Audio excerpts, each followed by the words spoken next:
got a question in here from Jacqueline Hyde, our guy. He says, request from my mom who's tuning in for the first time. Shout out to Jacqueline Hyde's mom. Appreciate you for tuning in to State of the Jungle. Hopefully we kept you entertained and you want to come back each and every single Wednesday with us. But he says, request from my mom tuning in for the first time. Can y'all talk about Uno's hold-in? Yeah, Uno wants to get paid. He wants to get paid. I'm just going to say this because I don't know if this has been overly stated as much. This is really cool for the Bengals. Mm-hmm. Not the part that he's holding in, the part that he's asking to get paid now versus like waiting. Because I personally think his contract is going to be so much more expensive if you were to wait 2 years from now versus paying him now. This is a bargain chip. This isn't what you often see from a lot of players unless they are fearful that, hey, I might not, maybe the best is behind me. Right? I don't think the best is behind Uno. I think Jamar Chase has so much more to give. And I also think that the fact that he wants to get paid now, whatever you sign him to now is going to probably almost seem like a bargain.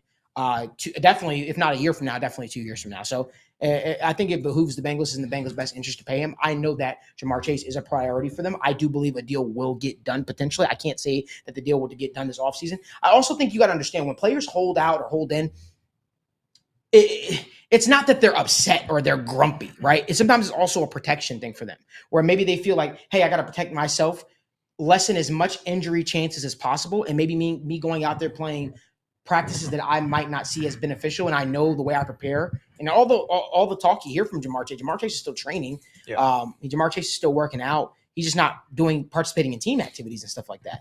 Outside of him missing that one practice this past week, which we don't know what he had going on in his personal life, something came up, whatever the case may be, he's going to be out there for the Bengals week 1. He's not going to miss real games. I have a hard time seeing him miss real games. And I love the report that came out. The reason why he didn't hold out is because he would have missed out on $3 million by day 3 of training had he did hold out, right? So obviously the money he's making isn't bad.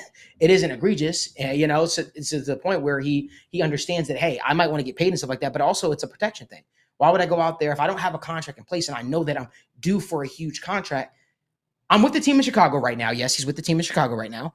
I'm watching practice almost each and every single day. I'm getting those mental reps. I know the offense. Why do I have to be out there each and every single? I understand that the overall sentiment is we want to see him out there.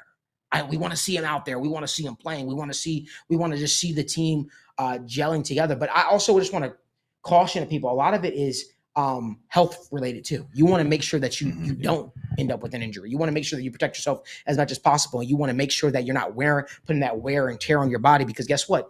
You don't have a long-term contract in place. So you want to make sure that when that time comes, when week 1 comes, you're at your absolute best for this football team. I hope that I explained that in the I want to point out too that again, it's important for me to reiterate that right now, like on the rookie contract, you really can't hold out. That's why he's doing a hold in, right? He's still showing up. He's still on the sideline. He's still doing individual drill work. He's still just kind of there, meandering, interacting, all that.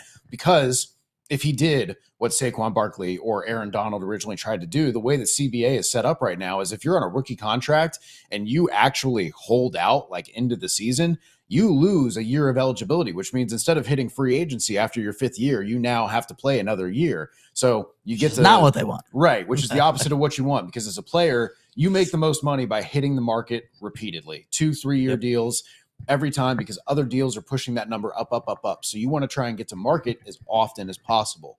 That's the way to maximize your earnings. And so there's no incentive for him to really do a complete holdout where he's like, I know some people are like, oh, he might not play for the first 3 or 4 or 5 games. And it's like, if you do that, he's going to lose a year of eligibility. So then he has no leverage. He's only hurting himself. The Bengals don't get hurt by that. They get to keep him for another year, right? So I think you'll see him play. I think this is just a way of him through actions speaking to, I want this done quickly. I really want this done urgently. And I believe I deserve to get paid and have shown enough for that, which I think are all valid points. But again, he's not out in the media, just talking into the camera, causing problems. His agent's not doing it. This has been a very largely like tight-lipped situation where even NFL insiders, quote unquote, which, it's the Bengals. They don't talk to these guys. And if Jamar Chase and his agent aren't frustrated, they're not talking to people, right? Which is why we haven't gotten so much information that. The same thing with Joe Burrow. we were just kind of in a holding pattern and kind of waiting and waiting and waiting. And then finally it happened. Like, it's going to be much of the same with Chase. There's not going to be small tidbits. I don't think it's not seeming like it's going to be as contentious as Jesse Bates and T. Higgins, right? It definitely feels like if not when, or sorry, Right. when, not if. Right. There we go. That one. But